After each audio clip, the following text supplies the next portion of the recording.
Yes, moving to question number 35. Pankaj, Naresh, Saurabh, 3 partners, 3-to-1 ratio. Naresh retire हो गया. चलिए एक एक करके ऑलरेडी हमको ये सब चीज़ें पता है but still. General reserve distribute among 3 partners in their old ratio. Then is your sundry creditors. Nothing is said. I think nothing is stated. Write the same value of the creditors here. Bills payable. Nothing is said. Yes. Bills payable कोई changes नहीं है, as it is. आप bills payable भी यहाँ लिख दीजिए 12,000. Then is your outstanding salary. No changes there I guess. Yes, no changes there. 2200 same amount. Then comes your provision for legal damages. Provision for legal damages के लिए उन्होंने point number 1 में लिखा हुआ है provision for legal damages is to be made. Further provision of legal damages is to be made for 1200. Further means और भी provision आपको बनाना है legal damages के लिए, तो वो 1200 आपको और बनाना पड़ रहा है. आपका नुकसान हो गया. यहाँ पर 1200 दिखाइए. और अब आप यहाँ पे provision for legal damages पहले से कितने बने हुए थे 6000 के, 1200 आपने और बनाए तो it would be 7200 now. After that capital account is given, that will be written as balance BD here. Then is your asset side में bank given, put a star over here. Then debtors. Debtors के बारे में उन्होंने point number 1 में लिखा है provision for doubtful debt was to be made at 5%.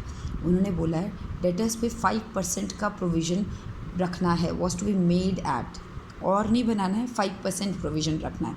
debtors 6000 के हैं, 5% 300 होता है.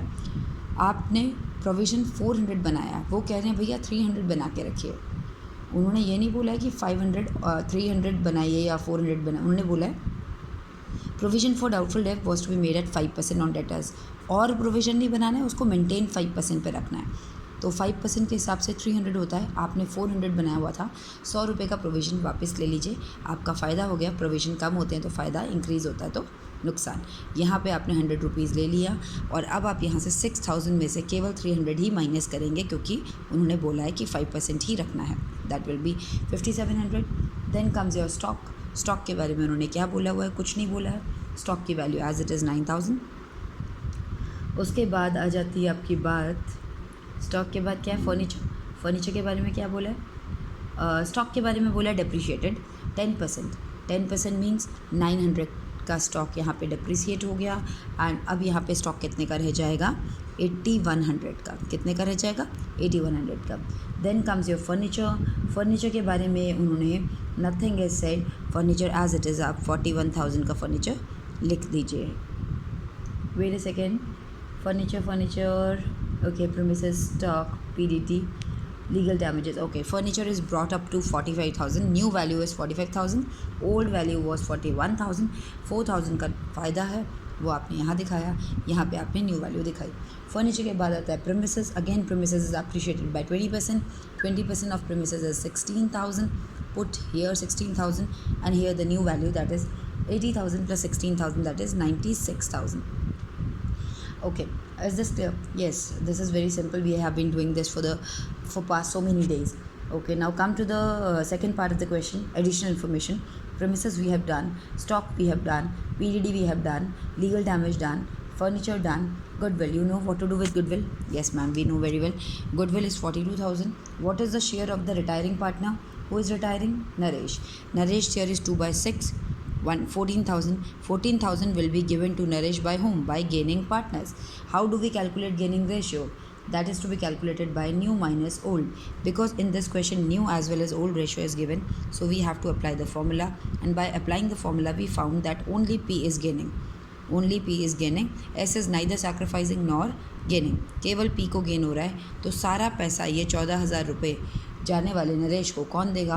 केवल P यानी कि पंकज देगा. पंकज के अकाउंट में से 14,000 निकाल दीजिए और ये पैसा किसको दे दीजिए? सीधा नरेश को दे दीजिए. नरेश को आपने ये पैसा दे दिया. नरेश के अकाउंट में आपने ये पैसा डाल दिया. किसने दिया उसको ये पैसा? P ने. और P के अकाउंट से निकाला तो क्या लिखा? नरेश. गुडविल हो गया. 26,000 from Naresh capital be transfer to his loan account. बोला जा रहा है भाई अब सारा कुछ लोन वाली बात आ गई है. इससे पहले हम सारा डिवैल्यूएशन क्लोज कर लेंगे. Whatever profit and losses there. Profit आ रहा है हमारा 18,000 का. ओल्ड रेशो में हमने डिस्ट्रीब्यूट किया, सीधा प्रॉफिट हमने यहाँ पर दिखाया. Now let's close the account. पहले P और S का कर लेते हैं. पी का अकाउंट क्लोज करके डेबिट बैलेंस माइनस करके 47,000 बैलेंस सी डी। इसी तरह एस सौरभ का अकाउंट क्लोज करा, balance is 25,000 again balance C D. Because Naresh is retiring from the firm so we cannot use the word balance C D for him, reason being he is not continuing any more. So total the ends credit side and उसमें जो भी उसका टोटल आ रहा है that is 54,000।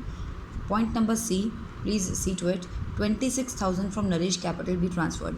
Naresh को हम बोल रहे हैं भैया ये 26,000 रुपये ना तुम्हें बाद में दे देंगे, अभी नहीं देने बाद में। तो जो चीज़ आप बाद में देंगे तब तक आपके ऊपर क्या है, कर्जा।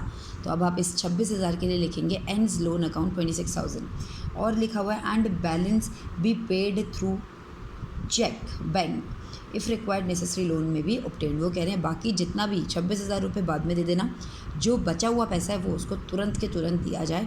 54 में से अगर 26 बाद में दोगे तो ये कितना है 28,000। 28,000 आपने उसको साथ के साथ ही दे दिया बैंक से। क्लियर हो गई बात।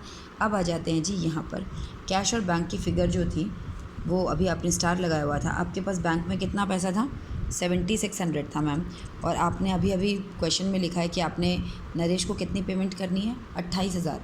आपके बैंक में उतना पैसा नहीं है जितना आपने पेमेंट करना है, इसके लिए उन्होंने पॉइंट में लिखा भी है इफ़ रिक्वायर्ड नेसेसरी लोन में भी ऑब्टेन। अगर ज़रूरत पड़े तो लोन भी ले लीजिएगा, डेफिनेटली लेना पड़ रहा है।